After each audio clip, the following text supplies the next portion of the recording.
Alright, we're talking about Thus Spake Zarathustra by Nietzsche. 1891. We're doing the prologue. And this is the Thomas Common narration, which the only reason I point that out is because later on in the prologue we talk about a rope dancer. And Thomas Common points out that he calls it a rope dancer, but it makes more sense in the metaphor if it's a tightrope walker. So when we get to that point, I'll probably change rope dancer to tightrope walker. Hey man, you'll learn. I'm a dude. I'm a full disclosure kind of dude. So that's what's going on. So this is it. This is Thus Spoke Zarathustra, the prologue, part 1.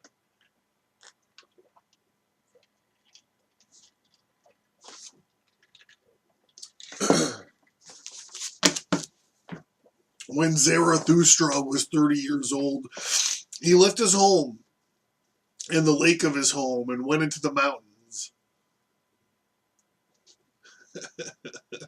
There he enjoyed his spirit and his solitude, and for 10 years he did not weary of it. But at last his heart changed, and rising one morning with the rosy dawn, he went before the sun and spake thus to it. Thou great star, what would be thy happiness if thou hast not those for whom thou shinest? And for 10 years thou, this sounds dirty, for 10 years hast thou climbed hither into my cave. Thou wouldst have wearied of the light and of the journey had it not been for me, mine eagle and my serpent. So this eagle and the serpent business, remember that, because it's going to come to bear later.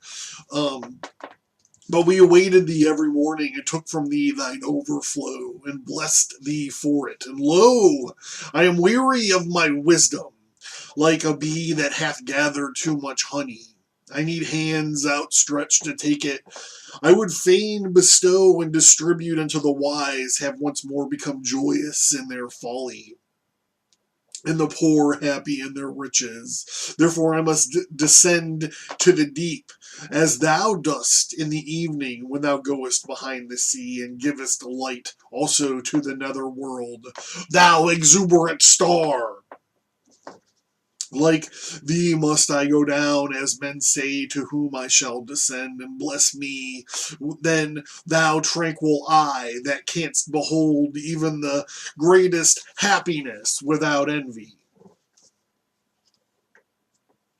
Blessed the cup that is about to overflow, and the water may flow golden out of it, and carry everywhere the reflection of thy bliss. Lo, this cup is again going to empty itself, and Zarathustra is again going to become a man. Thus began Zarathustra's downgoing.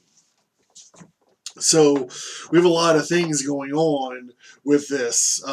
He's introducing the idea of the dual metaphor of him coming down this mountain to interact with people. He's likening it to the cycle of the sun going around the world to the nether regions and giving light to the nether regions. And this also it's a precursor. He's kind of like laying out the idea of this, it's the eternal it's called the Eternal Reoccurrence, and we'll talk more about it. We'll talk more about it later for sure. It's this idea that wherever you go, you've done this before. Everything is the same. And when he meets the forest wizard, it comes into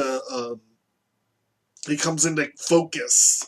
But this is all about him deciding to come down the mountain to kind of give mankind his wisdom once more. And he's equating this to the sun going around the world here. So, yeah, we'll do the next bit right now. We're going to do it right now.